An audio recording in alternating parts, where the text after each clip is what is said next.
phần đầu một phần thì lý đậu phần lý đau bộ anh nè có một việc send them to Tabila. không gì anh ấy bộ bị rồi. Is everyone ready? Ready? Yes, we are ready. Yeah, we are ready. We are ready. Okay. We can We are start. ready. Okay. Thì học về sa phụ để Brahma son một đáp tháp tông chỉ như số mẹ nó. In order to start this Dhamma talk, we are going to recite Namo Tassa 3 times together. We hold our palms together like this. So there will be less ritual than when we meet in person. I try to keep this less ritual.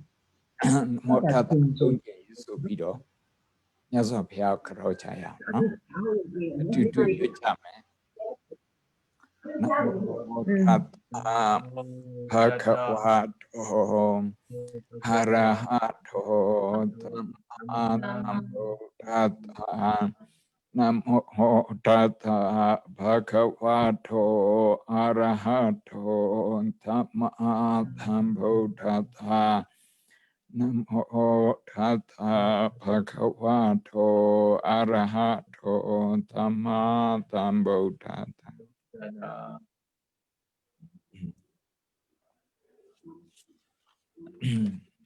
Today,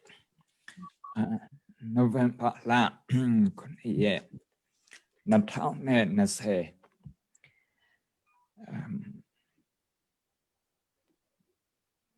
ถึงมาด้วยยังก่อนเนาะยังก่อนเขาทำอะไรyou're from Yangon or ที่มาไม่ใช่ท่าหรือเปล่า sorry ไปท่านี้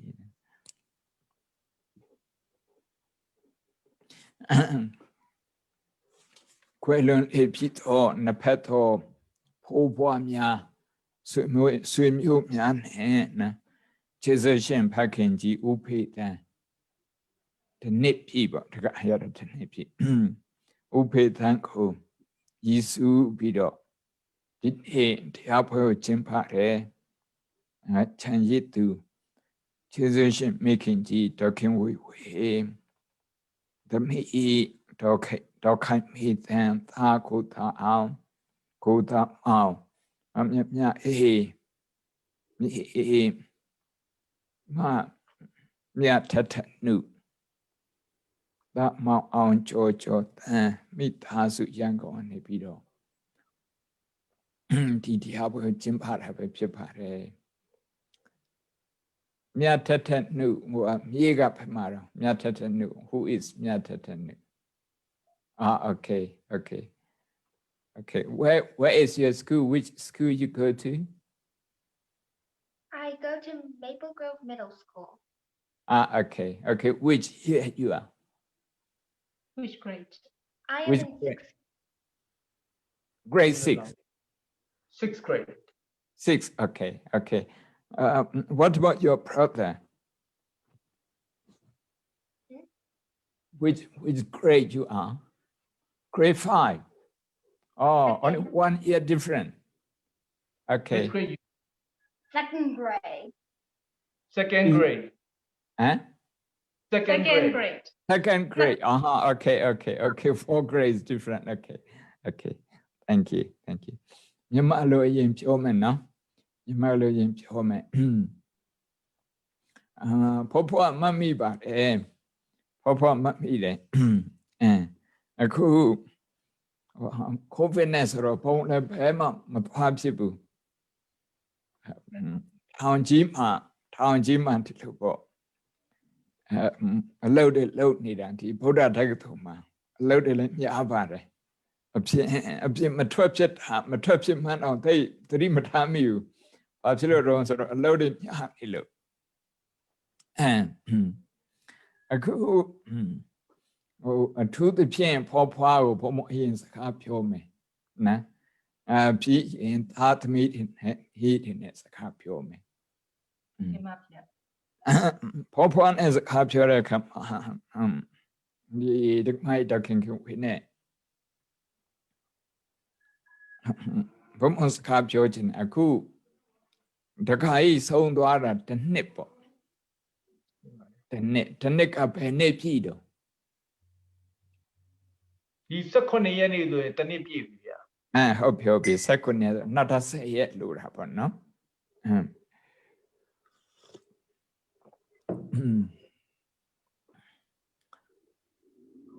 အကြာကြီးဘဝတခါကြီးတို့နှစ်ပေါင်းများစွာအတူတူနေလာခဲ့ပြီးတော့မှအခုကျတော့တခါရမရှိတော့ဘူးဆိုတော့ဒါဓမ္မအနေနဲ့ဖော်ဖွားအနေနဲ့စိတ်ထဲမှာစိတ်ထားတတ်ဖို့စိတ်ထားတတ်ဖို့ဆိုတာကဘုံဖိုးကိုမေ့ခိုင်းတာမဟုတ်အန်ကုန်မေ့ခိုင်းတာမမေ့ခိုင်းဘူးဒါပေမဲ့အန်ကုန်အကြောင်းတွေးတဲ့အခါမှာတွေးတတ်အောင်လို့အဲ့ဒါလေးဘုံဒီနေ့အဓိကထားပြောခြင်းကြားရလားဘွားကြားရပါတယ်နေဘွားမေဘွားပြေကန်ဘွားကြားရလားဒီမိုင်တခင်ဝေကြားရလားကြားရတယ်ဟုတ်ပြီဖြစ်ပြောမယ်နော်ဖြစ်ပြောမယ်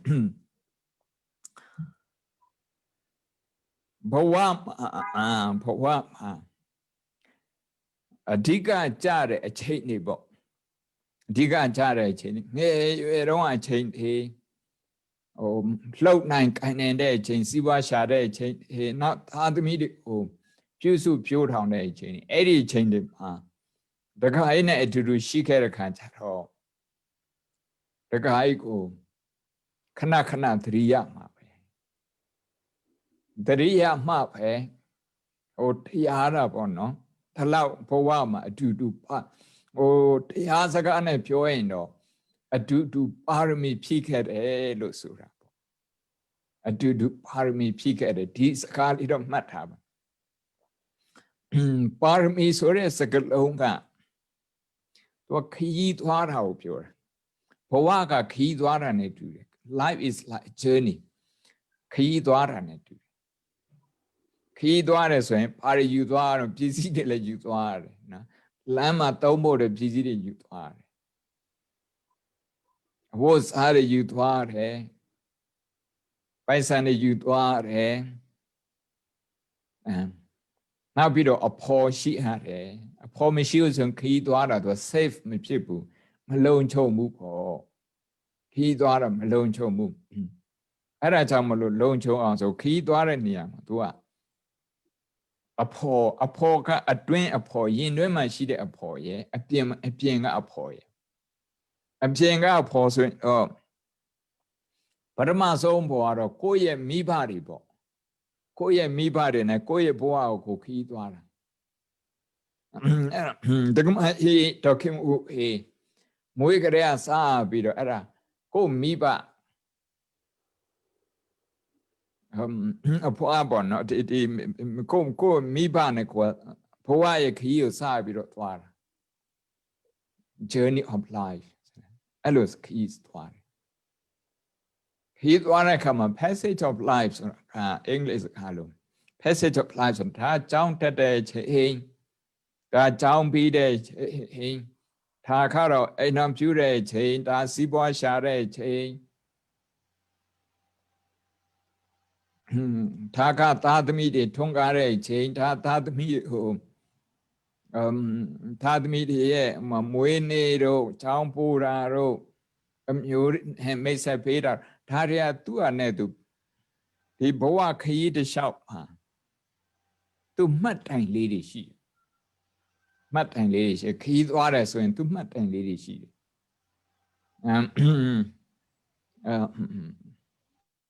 ဘုံအင်္ဂလန်နဲ့မြန်မာပြည်နဲ့အသွားလာလောက်တဲ့အခါမှာတခါလမ်းမှာstop over လောက်တယ်လေ stop over လောက်တယ်ဘန်ကောက်မှာလောက်တာဒါမဟုတ်ဒိုဟာမှာလောက်တာလားအခုဆိုရင်ကာတာနိုင်ငံလေးဆက်ကအကြီးဖြစ်သွားပြီ1996ဘုံအင်္ဂလန်ကိုစရောက်တဲ့နှစ်တုန်းကဆိုရင် သူကတိတိလေးပဲဟဲဟိုးလေစိတ်တာလောက်ပဲရှိတယ်တိတိလေးအခုကျတော့အကြီးဖြစ်သွားတယ်နှစ်ပေါင်း20ကျော်အတွင်းမှာပေါ့အဲ့တော့ခီးသွားတဲ့အခါမှာအပြောင်းလဲတွေရှိတယ်ခီးသွားတဲ့အခါမှာတခါတည်းစိတ်လှုပ်ရှားစရာတွေအဲ့ဒါလည်းမြင်ရတယ်တခါကျတော့ကြောက်ရွံ့စရာတွေလည်းမြင်ရတယ်စိုးရိမ်စရာတွေအဲ့ဒါမျိုးပေါ့အဲ့ဒါကြောင့်မို့လို့အဖော်ဆိုတာလူအပ်တာအဖော်ဆိုတာလူအပ်တာအဲ့ဒီဖိုးတို့ဖော်ဖွားတို့အတူတူဘဝအတူတူခီးသွားတဲ့အခါမှာတယောက်ကိုတယောက်ဖေးဖေးမတယောက်ကိုတယောက်အားပေးတာအဲ့ဒါကိုပါရမီဖြည့်တယ်လို့ခေါ်တယ်ပါရမီဖြည့်တယ်လို့ခေါ်တယ်သူကအချင်းချင်းတီးခံရတာအချင်းချင်းတီးခံရတယ်သူစားခြင်းတဲ့ဟာနဲ့ကိုစားခြင်းတဲ့ဟာနဲ့အဲ့ဒါညှိရတယ်သူသွားခြင်းတဲ့နေရာနဲ့ကိုသွားခြင်းတဲ့နေရာနဲ့ညှိရတယ်အဲ့ဒါယူရပေါ့နော်အမြဲတမ်းညှိရတယ်သူလှုပ်ခြင်းတဲ့ဟာနဲ့စီးပွားဆိုသူလှုပ်ခြင်းတဲ့ဟာနဲ့ကိုလှုပ်ခြင်းတဲ့ဒါမျိုးတွေညှိရတယ်သူ့ရဲ့မိတ်ဆွေကိုယ့်ရဲ့မိတ်ဆွေသူ့ဘက်ဆွေမျိုးကိုယ့်ဘက်ဆွေမျိုးအဲ့ဒါမျိုးတွေအဲ့ဒါအကုန်လုံးအစင်ချောအောင်ဘဝအစင်ချောအောင်ပြဿနာမရှိအောင်အမြဲတမ်းညှိရတဲ့ခါကျတော့အဲ့ဒီလိုဘဝခရီးမှာပထမဆုံးတိဆောက်ရတဲ့အတွင်းကအဖို့အဲ့ဒီအတွင်းအဖို့အဖာတော့ဆိုတီးခံမှုတီးခံရတယ် tolerance ဆိုတာတယောက်ကိုတယောက်တီးခံရအဲ့ဒါစိတ်တိုင်းမကြတာနဲ့ပြစ်ပေါက်လိုက်မယ်ပေါက်ကွဲမယ်ဆိုရင်အဲ့ဒါမရအောင်ခရီးအရှိကြီးသွားလို့မရအောင်အဲ့ဒါကြောင့်မလို့စာထဲမှာလေတနေရာမှာဆိုထားတာခြေလှမ်းခုနှစ်လှမ်းအတူတူခရီးသွားဖူးရင်တဲ့အဲ့ဒါတငယ်ချင်းလို့သတ်မှတ်နိုင်ပြီခြေလှမ်းခုနှစ်လှမ်းဆိုတာကဒီအပြင်ကခြေလှမ်းကိုပြောတာမဟုတ်တော့ဘဝမှာအရေးကြီးတဲ့ခြေလှမ်းခုနှစ်လှမ်းသူခြေလှမ်းခုနှစ်လှမ်းဆိုတာဘုံဘုံနားလဲသူတို့ဆိုရင်ဘုံဘုံအတိတ်ပဲယူတာဆိုရင်တော့အရေးကြီးတဲ့ဆုံးဖြတ်ချက်ခုနှစ်ကြိမ်အတူတူချဖြစ်ရင်ဒါလုံးဝခိုင်မြဲသွားပြီလုံးဝခိုင်မြဲသွားပြီလင်မယားကလင်မယားတွေမကဘူးတဲ့ best friend နဲ့ဖြစ်ရမယ်အခုခေတ်စကားနဲ့ပြောတာ best friend အချစ်ဆုံးတငယ်ချင်းနဲ့ဖြစ်ရမယ်ကိုယ့်ရဲ့တငယ်ချင်းစိတ်ညစ်နေတယ်ဆိုရင်ကိုကသူ့ကိုသွားပြီးတော့အဲ့ဒီတငယ်ချင်းကိုသွားပြီးတော့ကိုမဝေဖန်ဘူး criticize မလုပ်မဝေဖန်ဘူးနင်ကညံ့လိုက်တာနင်ကဘယ်လိုဖြစ်နေညာဖြစ်အဲ့လိုတော့မပြောဘူးကိုတငယ်ချင်းကိုဘယ်လိုပြောဆိုတော့အာမငယ်နဲ့သွားပြီးတော့အားပေးတယ်နော်ဒီလိုပြဿနာမျိုးဖြစ်တတ်တယ်ဒါကြောင့်စိတ်မလျှော့နဲ့ဒီလိုအားပေးတယ်အဲ့ဒါက best friend လို့ခေါ်တယ်ကျေးဇူးတငယ်ချင်းတွေအဲ့ဒီလိုအတူတူဘဝခရီးကိုအတူတူရှောက်လှမ်းလာခဲ့တဲ့ခံကြတော့အခုချိန်မှာဒါတစ်နှစ်ပြည့်ဆိုရင်မနစ်တစ်နှစ်လိုပဲတခါကြီးနှုတ်ဆက်သွားတာတစ်နှစ်ပြည့်တော့မယ်ဆိုဒါပေမဲ့ तू ကဘာမှတိတ်ကြသေးတယ်မထင်ဘူးမနစ်တစ်နှစ်လိုပဲခံစားရတယ်အဲ့လိုပဲခံစားရတယ်အမေဒီလိုခံစားဒီလိုစိတ်ထက်မှဖြစ်တဲ့အချိန်မှာတခါကြီးကိုတတိယရင်တခါကြီးကိုတတိယတဲ့အခါမှာနောက်ဖိုးကိုတတိယတဲ့အခါမှာဖိုးရဲ့ကြိုးစားမှုတွေဂုဏ်ယူစရာတွေအဲ့ဒီဟာတွေကိုတွေးပေးပါလို့ဘုံဘကပြောတာနော်အဲ့ကြားရလားကြားဟုတ်ပြီအဲ့တော့ဖိုးရဲ့ဂုဏ်ယူစရာတွေကိုတွေးရမယ်ဂုဏ်ယူစရာတွေတွေးးပြီးတော့သူ့ကိုဂုဏ်ယူရမယ် စာစကားတော့ပီတိဖြစ်တယ်လို့ခေါ်တယ်ပီတိဖြစ်တယ်နော် to be joyful ပီတိဖြစ်တာပီတိမဖြစ်ရင်ねဗုဒ္ဓမြတ်စွာဘုရားကမိတ်မှားထားတယ်ဆိုထားတယ်ပီတိမဖြစ်တတ်တဲ့စိတ်ကတရားမရနိုင်ဘူးတရားမရနိုင်ဘာအကြောင်းပဲတွေးဘယ်လိုတရားပဲထိုင်ပီတိမဖြစ်သေးဘူးဆိုရင်တရားမရနိုင်ပီတိတန်ဖိုးစဉ်လို့ခေါ်တယ်ပီတိဖြစ်ရအဲ့ဒီတော့ဘဝမှာအတူတူရှောက်လန်းခဲ့တဲ့ဟာတွေကိုကြိုးစားခဲ့တဲ့ဟာတွေအဲ့ဒါတွေကိုမျက်မျက်ပြန်တွေးပါမျက်မျက်ပြန်တွေးပါနောက်ပြီးတော့ဘယ်နေရာမှာအလှူဒန်းတွေလုပ်တယ်အဲ့ဒါတွေပြန်တွေးပြီးတော့ပီတိဖြစ်ပါခုံယူပါပေါ့ဖို့ခုံယူပါတခါကျတော့ဖို့အကြောင်းကိုတွေးနေသလိုနဲ့နော်တခါအကြောင်းကိုတွေးနေသလိုနဲ့နောက်ဆုံးကျတော့တခါအကြောင်းကိုမတွေးတော့ဘူးကိုယ့်အကြောင်းကိုပဲတွေးတော့တယ်အဲ့ကိုယ့်အကြောင်းများများတွေးတယ်ဆိုရင်တော့睡了是不？ကိုယ့်အကြောင်းများများတွေးတယ်ဆိုရင်တော့တဲ့ကိုယ့်အကြောင်းများများတွေးတယ်ဆိုရင်တော့စိတ်တော့ကဖြစ်တတ်တယ်တဲ့သူကငါဆိုပြီးတော့တွေးတာဟုတ်ငါဆိုပြီးတော့တွေးတာ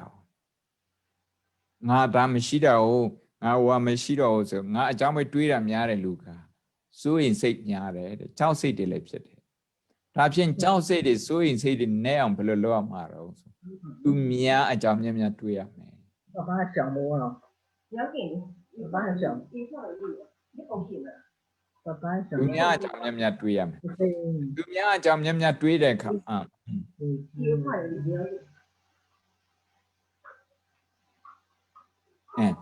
သူများအကြောင်းများများတွေးတဲ့အခါမှာကိုယ်အတိဆုံး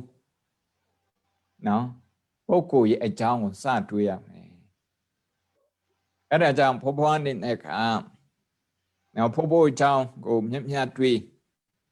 နောက်ကိုမိဘအကြောင်းတွေမြတ်တွေးသူတို့အလုပ်ကြိုးစားတာတွေနော်သူခက်ဆက်ဖြတ်တန်းခဲ့တာတွေအဲ့ဒါတွေးပြီးတော့ဂုဏ်ယူပါပီတိဖြစ်ပါအဲ့ဒီစိတ်ဖြစ်နေတဲ့အချိန်မှာအကုသိုလ်စိတ်မဖြစ်ဘူးအင်္ဂလိပ်လိုပြောရင်တော့ negative emotion ဆိုတာအဲ့ဒီအရာတွေမဖြစ်ဘူးဂုဏ်ယူတဲ့စိတ်ကသူက positive emotion ပဲအဲ့ဟာဖြစ်အောင်ဘုံဘုံဒါလေးအဓိကထားပြောတယ်ဘိုးအကြောင်းတွေးတယ်နောက်သူ့မိဘအကြောင်းတွေတွေးတယ်ကိုမိဘအကြောင်းတွေတွေးတယ်သူတို့ကြိုးစားခဲ့တာတွေတွေးတယ်နောက်ဖြစ်ရင်လူအတိုင်းဝိုင်းအတွက်အများအတွက်သူတို့ခက်မှာသူတို့လှုပ်ဆောင်ခဲ့တဲ့ဟာတွေအဲ့ဒါလည်းပြန်တွေးပါဘုံကပါဠိများများမပြောချင်တော့ပါဠိပြောရင်တော့စာခနုတ္တိဆိုတဲ့ကမ္မထမ်းဖြစ်တယ်ပေါ့ဒါမဲ့ပါဠိတော့ခဏထားတော့သူကဘာပြောတာတော့ဆိုဘုံတို့တစ်ပင်ဆိုင်ပြီးဆိုရင်အဲ့ဒီအစိတ်လေးကိုမြေပေါ်မှာသွားပြီးတော့ချထားရုံနဲ့သွားပြီးတော့ပြိုထားအောင်နဲ့မလုံလောက်သေးဘူးတဲ့ဘာလုပ်ရမှာတော့ဆိုသူ့ရေလောင်းပေးရမယ်နောက်ပြီးတော့မြေဩဇာထည့်ပေးရဒါလည်းတူတူပဲအများအတွက်ကိုလှုပ်ခဲ့တယ်ဘာတွေလှူခဲ့တယ်ဘာတွေကူညီပေးတယ်လူမှုရေးအရာဘယ်လိုလုပ်ပေးတယ်ဘာသာရေးအရာဘယ်လိုလုပ်ပေးတယ်အဲ့ဒါမျိုးတွေလှုပ်ပေးတဲ့ဟာတွေလှုပ်ပေးပြီးပြီဆိုရင်အဲ့ဒီဟာကိုပြန်တွေးပြီးတော့ပီတိစိတ်ထဲမှာပီတိအကျဉ်းချင်းဖြစ်အောင်လုပ်ရတယ်တဲ့ပီတိတစ်ခါဖြစ်ရင်တစ်ခါရေလောင်းတာပီတိနောက်တစ်ခါထပ်ဖြစ်တယ်တစ်ခါထပ်ရေလောင်းတယ်ဒီကြားထဲမှာကိုယ့်ရဲ့အမြင်ကမှန်ကန်တယ်ဆိုရင်ရေလောင်းရုံနဲ့မကဘူးဒီဩဇာပါထည့်တယ်ဘယ်လိုထည့်တယ်ဆိုဒီလိုပဲတို့လည်းပဲတခြားလူတွေကိုမိခိုရတယ်တခြားလူတွေလည်းပဲတို့ကိုမိခိုရတယ်အချင်းချင်းမိခိုရတဲ့လောကကြီးပါတထေးကလည်းပဲ အလုတ်သမားတွေကိုမိခိုရတယ်အလုတ်သမားတွေကလည်းပဲတထဲကိုမိခိုရတယ်အစိုးရလည်းပဲပြည်သူတွေကိုမိခိုရတယ်ပြည်သူတွေရဲ့အခွန်ပြည်သူတွေရဲ့လက်ခံမှုတို့မိခိုရတယ်ပြည်သူတွေကလည်းပဲအစိုးရရဲ့စီမံခန့်ခွဲမှုအစိုးရရဲ့လုံခြုံရေးပေးမှုနောက် infrastructure ဆိုတာဆေးရုံတွေဆေးခန်းတွေလမ်းတွေလေဆိပ်တွေအဲ့ဒီအရာတွေလောက်တာမိခိုရတယ်စီမံခန့်ခွဲပေါ့နော် micro economy micro management ဆိုတာအကြီးကြီးစီမံခန့်ခွဲတာအဲ့ဟာကိုမိခိုရတယ်အသေးသေး micro management ဆိုတာတော့အဲ့ဒါတော့ကိုယ်အိမ်ကိုမိသားစုနဲ့ကိုလုပ်ငန်းနဲ့ကိုဟာကိုစီမံရတယ်ခက်ကြီးစီမံတာချတော့အစိုးရစီမံရတယ်အဲ့ဒါကြောင့်တိုင်းသူပြည်သားနဲ့အစိုးရကမိခိုနေတယ်မိဘနဲ့သားသမီးလည်းမိခိုနေရတယ်ဒီမိခိုတဲ့သဘောလေးမိခိုတဲ့သဘောလေးကြက်ကြနနလက်ခံပြီးတော့နားလဲပြီးတော့ကိုလှုပ်ထားတဲ့ကုသိုလ်တွေကိုခဏပြန်စဉ်းစားရင်ဒါရေလဲလောင်းတယ်မြေဩဇာလည်းထည့်တယ်လို့ဒီပဲ The law of interdependence အချင်းချင်းမိခိုတာ The law of interdependence အချင်းချင်းမိခိုကျုံကိုင်းမိကိုင်းကျွန်းမိဆိုသလို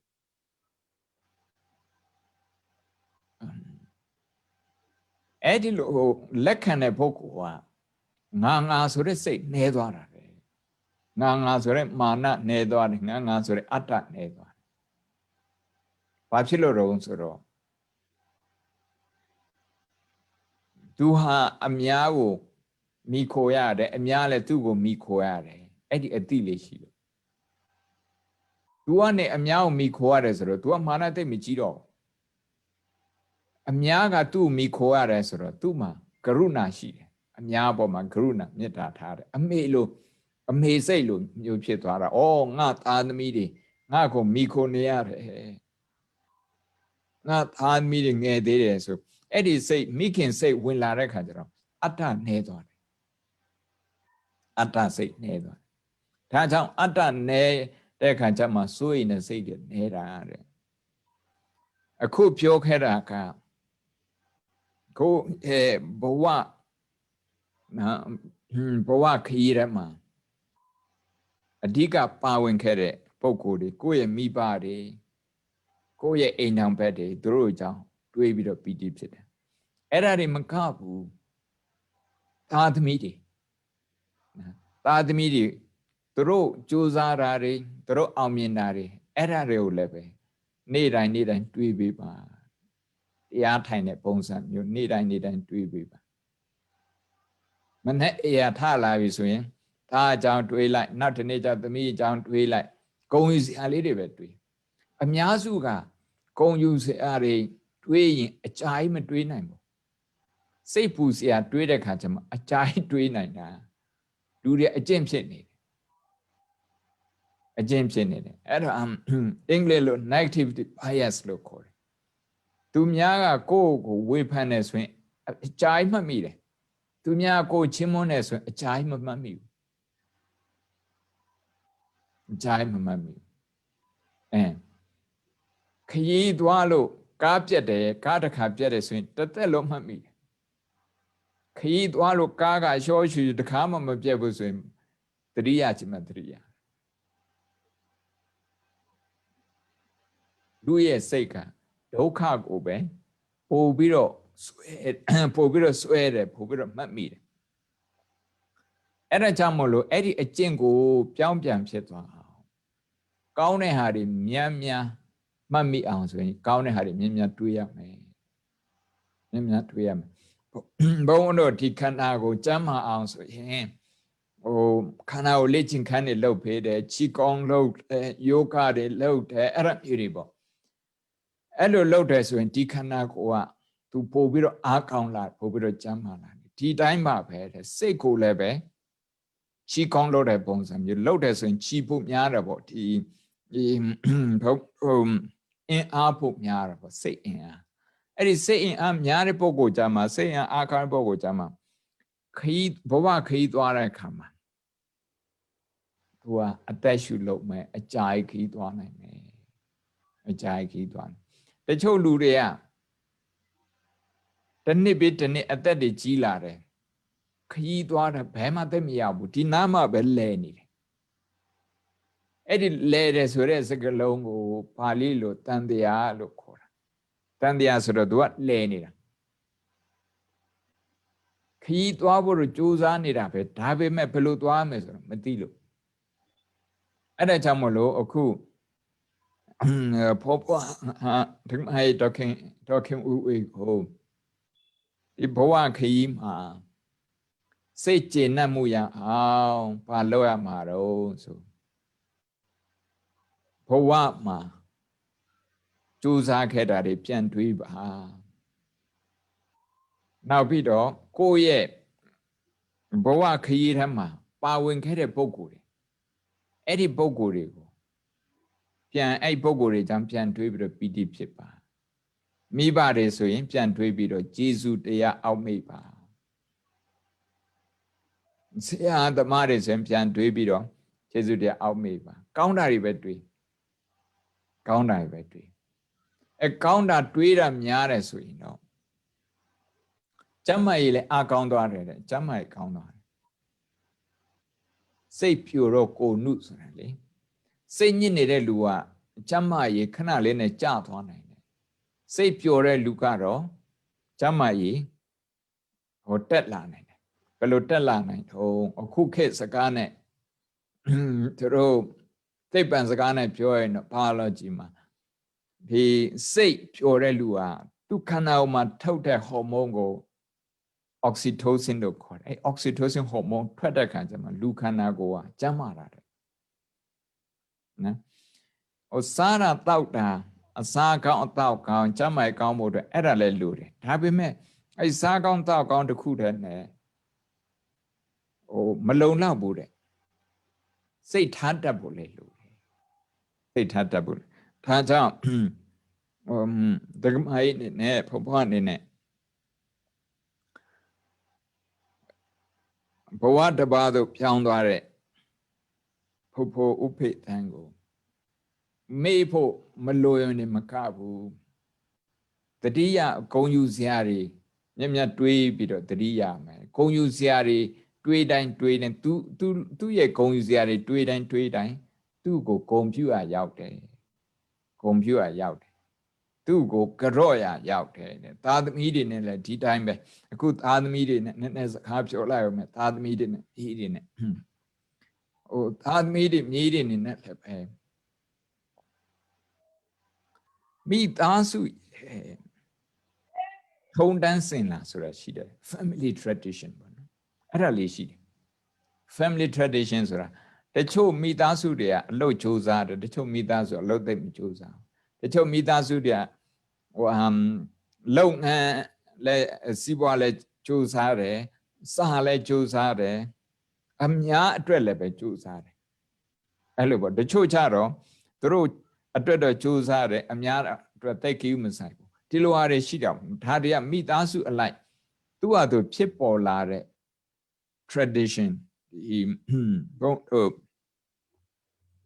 ထုံနှန်းစင်လာပြီအဲ့ဒီဟိုသားသမီးတွေနေနဲ့လည်းပဲကွယ်လွန်သူဖခင်ကြီးနောက်ပြီးတော့ကြံရည်သူမိခင်ကြီးတို့တိဆောက်ခဲ့တဲ့ဒီထုံနှန်းစင်လာကောင်းတွေအဲ့ဒါတွေကို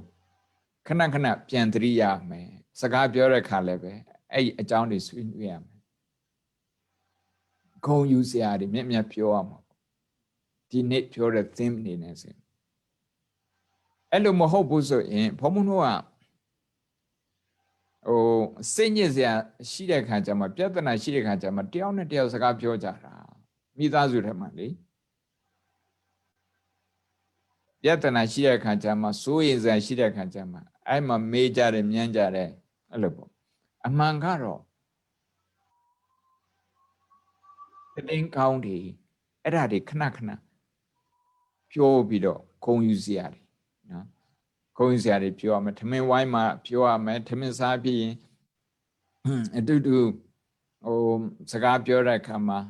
ပြောရမယ် ဘုံမဒါလေးကိုဘာပြောချင်တာတော့ဆိုဟိုဒိမတ်နိုင်ငံမှာနော်ဒီဥရောပမှာရှိတဲ့ဒိမတ်နိုင်ငံမှာသူတို့က Klassentag ဆိုတာသူတို့စကားနဲ့အဲ့ဒါတော့ empathy lesson အဲ့ဟာလေသူတို့ကသင်ပြီးတယ်ဒီနိုင်ငံလုံးနေနဲ့သင်ပြီးဥပဒေဖြတ်ထမ်းပြီးတော့သင်ပြီးအဲ့ဒါကဘာတော့ဆိုတော့ယတနာမရှိခင်မှာအချင်းချင်းထိုင်ပြီးတော့စကားပြောတတ်တဲ့အလေ့ကျင့်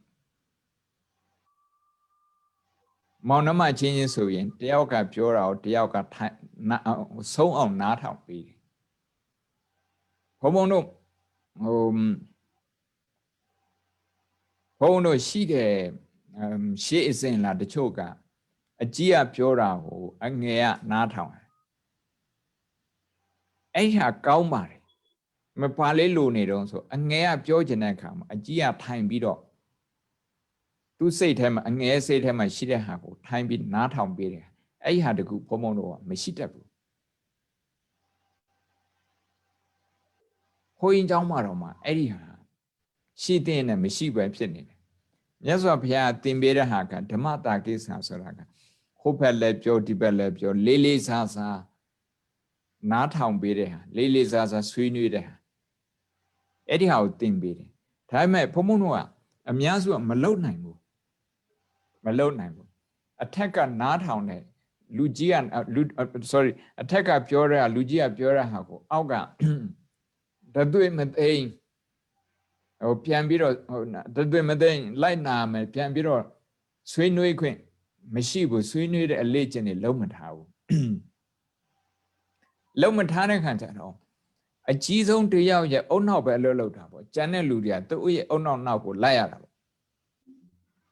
two heads better than one ဆိုတာအုံနောက်နှလုံးကအုံနောက်တစ်လုံးနဲ့ပိုကောင်းတယ်ပို့ပြီးတော့ပြည့်စုံတယ်ဆိုတဲ့အတိုင်းမောင်နှမ3ယောက်ရှိတယ်4ယောက်ရှိတယ်အဲ့ဒါဆိုရင်လူတိုင်းကဝိုင်းပြီးတော့ဆွေးနွေးတယ်ဆွေးနွေး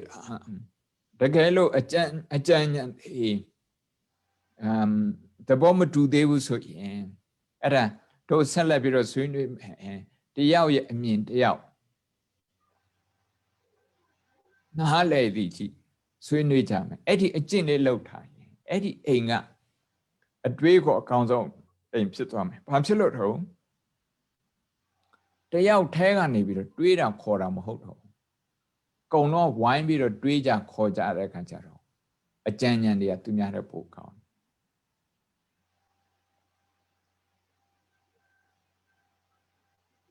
အဲ့ဒီလိုဖြစ်အောင်ဆိုဘယ်လိုလုပ်စမှာတော့ positive ဖြစ်တဲ့အရာကနေစရမယ်တယောက်ရဲ့ကြိုးစားမှုကိုတယောက်အတိမတ်ပြုတဲ့ဟာလေအဲ့ဒီကနေစမောင်နှမချင်းချင်းဘုံတို့စံပွဲအောင်တဲ့အခါမှာသူအောင်တဲ့ဟာသူရတာလေးကိုပီတိမဖြစ်မိပဲနဲ့ तू မရတဲ့ဟာလေးကို तू ကြည့်ပြီးတော့နင်ကလည်းကွာအဲ့ဒါတော့မရဟိုကကျတော့မရအောင်ဆိုအဲ့ဒါမျိုးသွားပြီးတော့ပြောတတ်တယ်အလုံးသိပြီးသားစကလုံးပါဒီလိုခွက်ထဲမှာရေတဝက်ရှိတယ်ဆိုရင် half full and half empty တဝက်ပြည့်တယ်တဝက်လျော့တယ်ဘယ်ဟာကိုကြည့်မှာတော့တဝက်လျော့တယ်လို့ပြောရင် तू မှန်တယ်တဝက်ပြည့်တယ်လို့ပြောရင်လည်း तू မှန်တယ်တဝက်လျော့တဲ့အပိုင်းကိုပဲကြည့်တဲ့လူက तू ကယုံနေတာကိုလက်မခံလို့ပြည့်စေခြင်းလို့ကြည်တယ်လို့သူ့ရဲ့စေတနာသူအကြောင်းပြပြီးတော့သူပြောမယ်ဒါပေမဲ့သူပြောပုံဆိုပုံက negative ဖြစ်တဲ့ခါကျတော့နားနဝင်မချိုတဲ့ခါကျတော့စေတနာနဲ့ပြောရဲဆိုတော့မထင်ရှားဘူးပြောလိုက်ပြီးဆိုရင်နားထောင်တဲ့လူရဲ့ကြောက်စိတ်မခံကျင်တဲ့စိတ်ကိုသူကဖြစ်စေကြောက်စိတ်နဲ့မခံကျင်တဲ့စိတ်ဆိုတာတဲ့ဘုန်းဘုန်းတို့အခု neurology သက်ပံပညာပြောတာဗုဒ္ဓမြတ်စွာဘုရားဟောတာနဲ့တူတူပဲဗုဒ္ဓမြတ်စွာဘုရားဘာပြောတာဆိုတော့စိတ်ကနှမျိုးရှိတယ်တဲ့ကုသိုလ်စိတ်နဲ့အကုသိုလ်စိတ်ကုသိုလ်စိတ်ကလည်းပဲတ ဒီရုပ်တရားကိုပြောင်းလဲစေတယ်တဲ့အကုသိုလ်စိတ်ကလည်းပဲရုပ်တရားကိုပြောင်းလဲစေတယ်အကုသိုလ်စိတ်ဆိုတော့ဥပမာဒေါသဆိုပါတော့ဒေါသခဏခဏဖြစ်ရင်ဒီခန္ဓာဥပါဖြစ်သွားတော့နှလုံးတွေထိခိုက်တယ်သွေးခုန်တွေထိခိုက်တယ်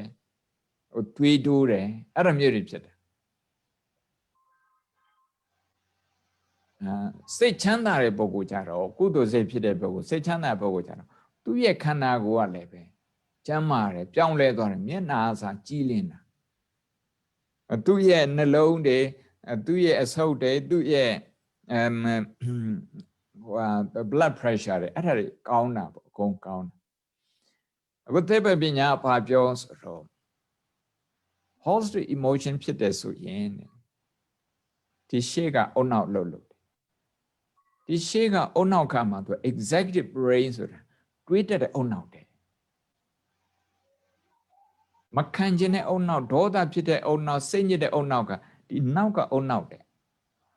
amygdala ဆိုတဲ့အုံနောက်အဲ့ဒီအုံနောက်ကသူဖြစ်ပြီဆိုရင်အတွေးခေါ်တွေကိုသူအကုန်လုံးပိတ်ဖြစ်တာ fight and flight ဆိုတဲ့အဲ့ဒီအသက်ရှင်ဖို့အတွက်ပဲအဲ့လောက်ပဲသူတွေးနိုင်တော့တယ်ရန်သူနဲ့တွေးတဲ့ကကြားနဲ့တွေးတဲ့ကထွက်ပြေးရတယ်လို့မျိုးပေါ့ဒါကြောင့်မို့လို့လုပ်ငန်းမှာလည်းပဲကောင်းတာပြောပြီးတော့လူတွေကိုပြုပြင်ပြောင်းလဲခိုင်းရင်ပို့လွယ်တယ်အဲ့လိုမဟုတ်ပဲနဲ့ကြောက်စိတ်ဝင်အောင်လုပ်ပြီးတော့ပြုပြင်ပြောင်းလဲခိုင်းရင်ကိုမရှိတဲ့ခါမှာအဲ့လူတွေမလုပ်တော့ဘူးစိတ်ထဲမပါဘူးတဲ့ထဲမပါဘူးဒါကြောင့်မို့လို့တယောက်ရဲ့တယောက်နော်မောင်နှမချင်းချင်း positive ဖြစ်တဲ့ဟာကောင်းတဲ့ဟာတွေမြင်တတ်အောင်အလေးချင်းလှုပ်ထားဖို့မြင်တတ်အောင်လည်းမကဘူးပါစက်ခနဲ့လည်းထုတ်ဖို့ပြောပါဒီနေ့နင်ဘယ်ဟာလှုပ်တာငါသဘောကျတယ်အဲ့ဒါလေးပြောပါဒီဟေ့ဘာလေးချက်ပေးတာကောင်းတယ်အဲ့ဒါလေးပြောပါကလေးတွေကိုလည်းပဲအဲ့လိုပြောတယ်ဆိုရင်ညံပိုကောင်းတဲ့ကလေးတွေသူတို့စိတ်ရှင်တဲ့အခါမှာညံပိုကောင်းတယ်သူတို့စိတ်ညစ်တဲ့အခါမှာဘလောက်ပဲစားချက်အကြိုက်ချက်ပြီးတော့သိမမိဘူးတဲ့ဘုံမစားဦးတယ်အများကြီးမလို့မကိုးကားခြင်းဒီမှာစားဦးတယ်အများကြီးရှိတာပေါ့နော်ဒီမှာ whole brain child ဆိုတာဒါကလေးပြုစုပြောတာပေါ့ now brave parenting ဆိုတာဒါဗုဒ္ဓဘာသာအင်္ဂလိပ်လိုရေးတာဗုဒ္ဓဘာသာဒီကလေးတွေကိုပြောဆိုဆုံးမတာ compassion focus ဆိုတာဒါကကရုဏာအခြေခံပြီးတော့ပြောဆိုဆက်ဆံတဲ့ဤနော် practical meditation ဆိုတာစိတ်ကိုငြိမ်းချမ်းအောင်လုပ်တဲ့နည်းတွေအဲ့တော့အင်္ဂလိပ်လိုမပြောခင်ဘုံဘာလေးပြောချင်တော့ဆိုမိသားစုတွင်မှာရေလုပ်ငန်းခွင်တွင်မှာရေအကောင်းမြင်လာတာရှိအောင်လုပ်ဖို့လိုအပ်တယ်တနေ့ကို2မိနစ်3မိနစ်ပဲအချိန်ပေးပါမနဲ့အဲ့ဟာနဲ့နိုးလာတာနဲ့ကောင်းတာလေးတွေးလိုက်ပါကောင်းတာလေးတွေးပြအောင်တွေးပါ2မိနစ်3မိနစ်ပဲဘယ်တော့မှအချိန်မကြာဘူးအကျင့်ပါသွားလိမ့်မယ်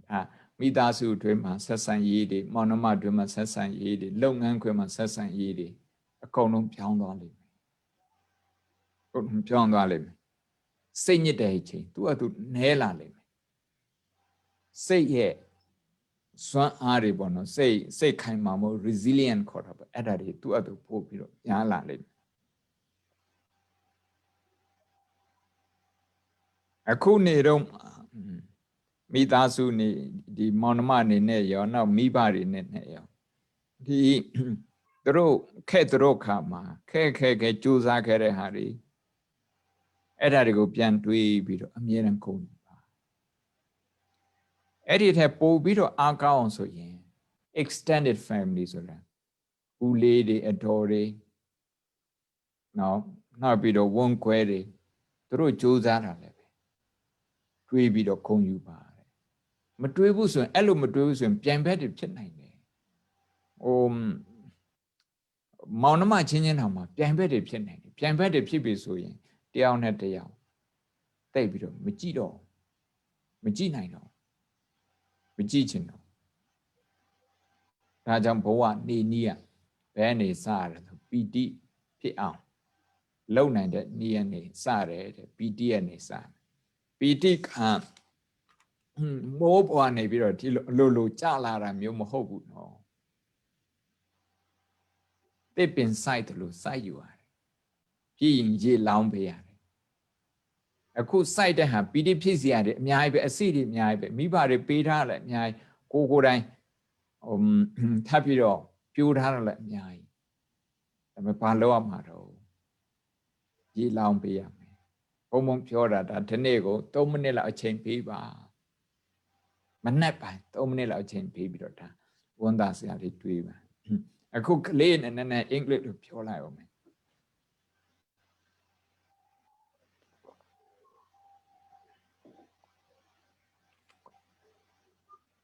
The me yeah today have you got English name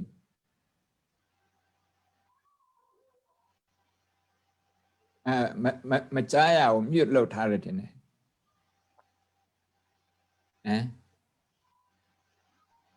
Lauren Laura Lauren is it Laura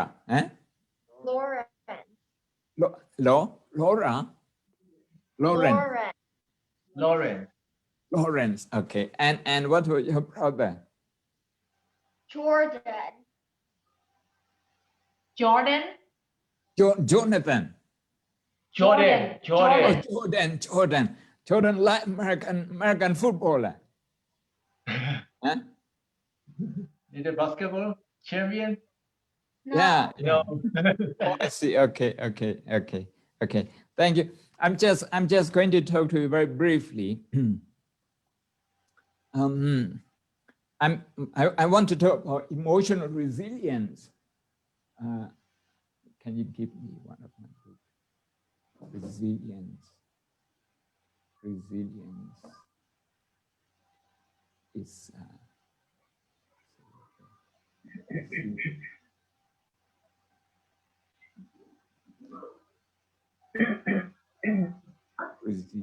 想不快乐，我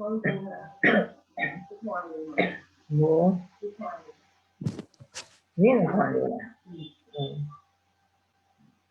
，Then resilient and Rick Hansen. Resilient.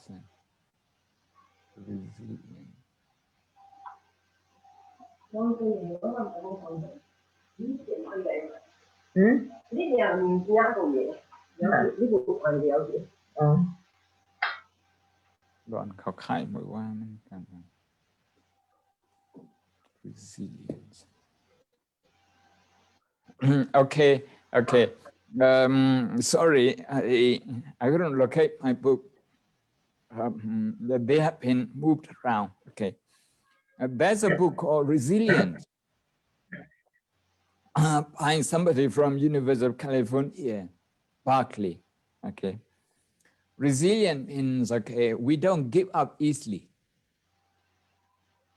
And we don't give into negative emotion easily. That's what it means, being resilient. Okay. Sometimes when people criticize us,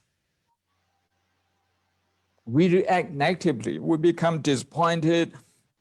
We become agitated. We get angry. Like that. And what happened is that it has negative impact on what we are doing. Okay, you don't want to do your homework because somebody criticizes you in a very negative way, something like that. Here, you can't really stop people criticizing you. We may argue that this is not fair, okay? I haven't said anything bad about them and why they are saying something negative about me. But here, I want to tell you what the Buddha said. He said, many people suffer from restlessness and negative emotion. That's what he said. Okay. Harvard University and Wisconsin University, they say nearly half of the time, people feel restless. Their mind is not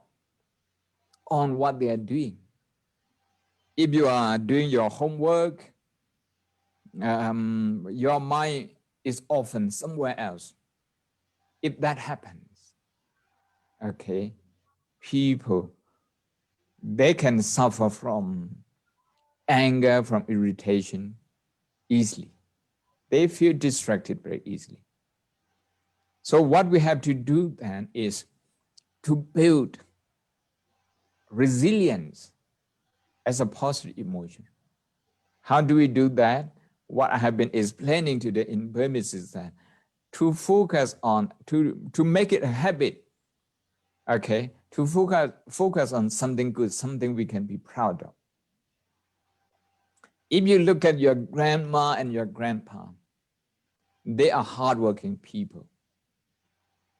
Okay, they are successful people. So you need to know more about them. You just talk to them. What did you do when you were in your 20s, when you were in your 30s?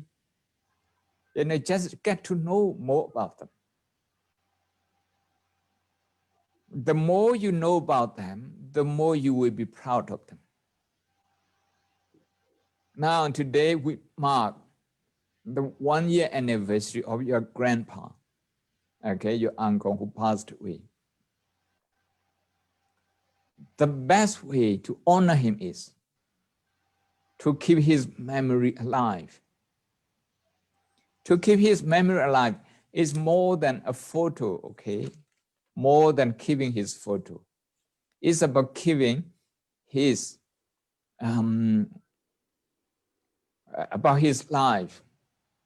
how he journeyed his life. How he journeyed his life. How he overcame difficulties in his life.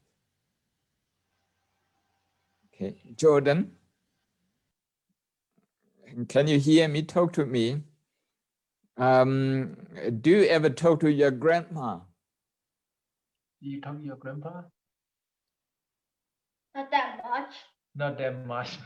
Yeah. So today, this is what I'm suggesting you, okay? To maintain family tradition, you need to know your family more, okay? To know more means you need to talk.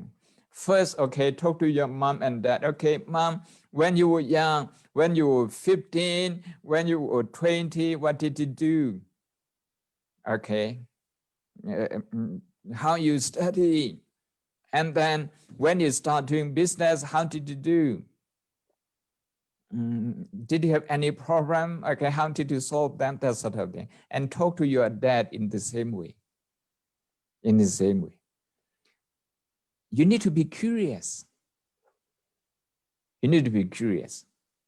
Okay. If you know about your mom and dad, you're going to be very proud of them. I'm very proud of my mom and dad. You know, my mom, she couldn't read. She couldn't write. Okay. But I studied at Oxford University. I graduated from there. How did it happen? Because my mom, she worked very hard.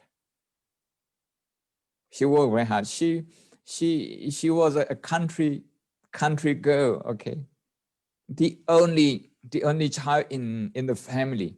Then during the World War II, her father was taken away by the Japanese for 3 years. Not one day, not 1 week, for 3 years. Okay, to help with whatever the Japanese army had to do. When he came back, he wasn't feeling very well. His health deteriorated because they didn't feed him well. He had to work very hard. Many people suffer, including him. So that was my grandpa. So soon after his return, he died. Then my mom, he was only 14. How old are you, Lawrence? I am almost 12. Okay. My when I think when my grandpa died, my mom was about 12. Then 2 years later, my grandma also died. Then my mom was only 14. And she had no brother or sister. Okay. In the village, in a small village, she had 14 buffaloes as her properties. 14 buffaloes. Jordan, have you ever seen a buffalo? I haven't seen a buffalo before. See, that's how my mom started. So the more I came to know about her, the more I become proud of her. So I have written a poem, a very long poem, okay, in English, just about my mom, and I put it on the internet. So I'm very proud. I'm very proud of my mom. She didn't have the opportunity to go to school. Forget about international school.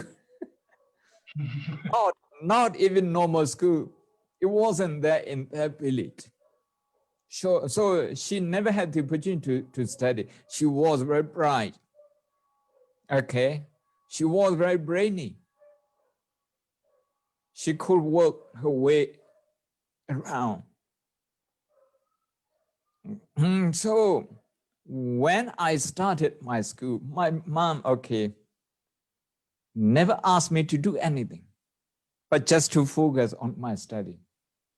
This is how I went to Oxford. Okay. She never asked me to do anything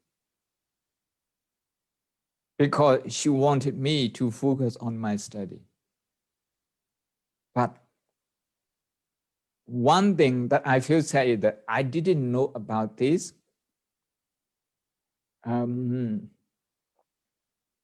until maybe 35, 36 years later.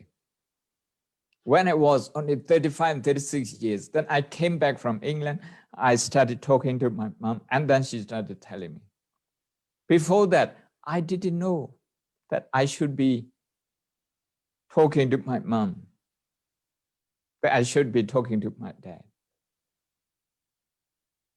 See, sometimes we only talk to our dad when we want something. When we talk to my mom, when we need something, buy me this, buy me that. We see our parents as a bank, you see, as a bank. No, we need to see them as our best friend, as our best friend. Whatever we have in our heart, whatever we feel, we tell them. Okay. And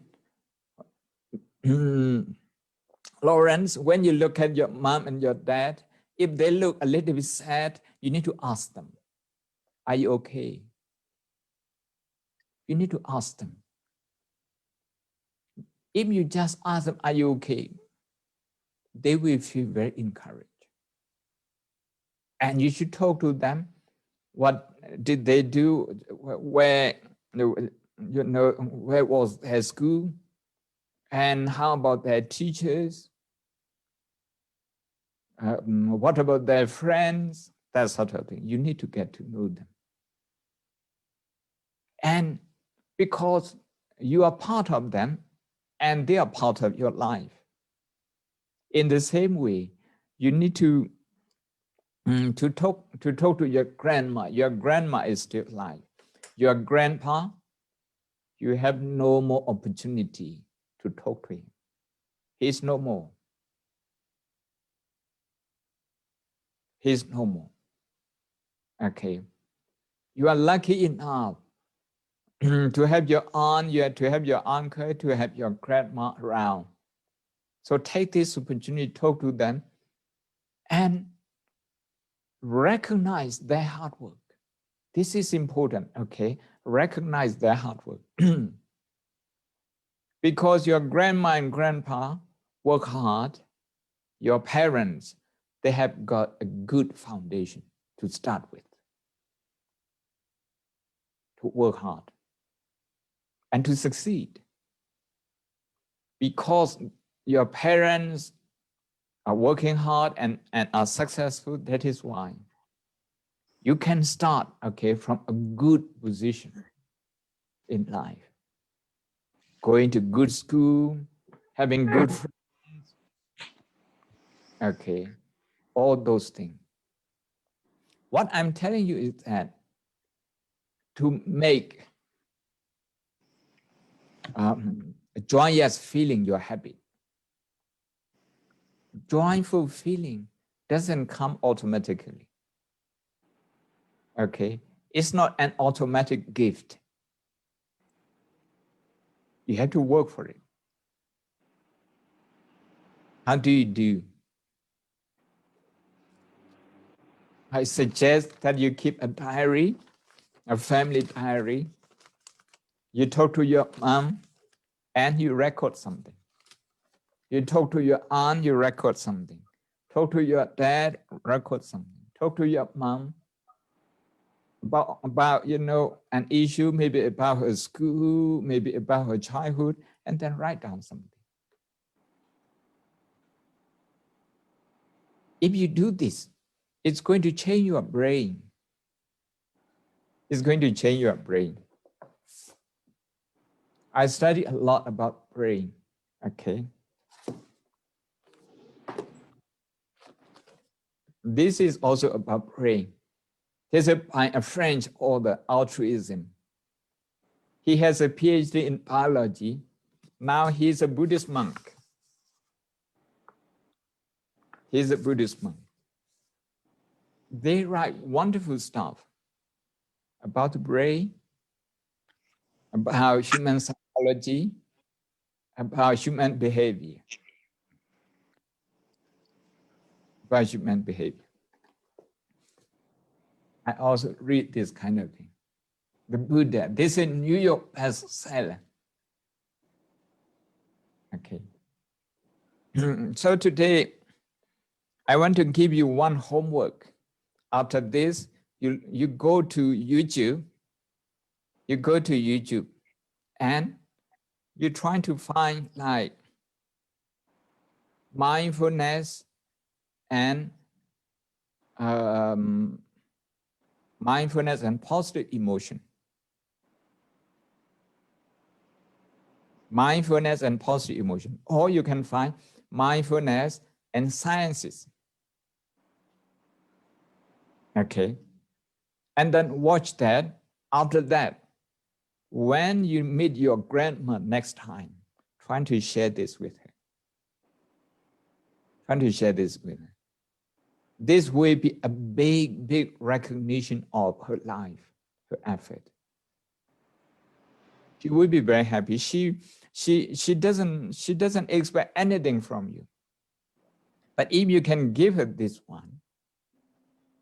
this would make her a lot happier. Because you know she's alone, grandpa is not there anymore. She needs something to feel resilient,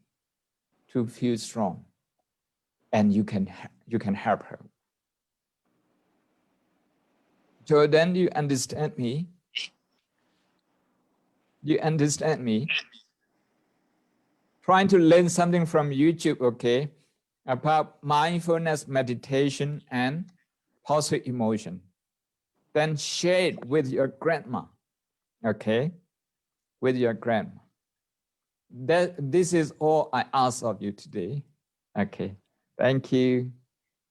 Thank you. Yes, I tell me, no, Papa, yes, I tell me.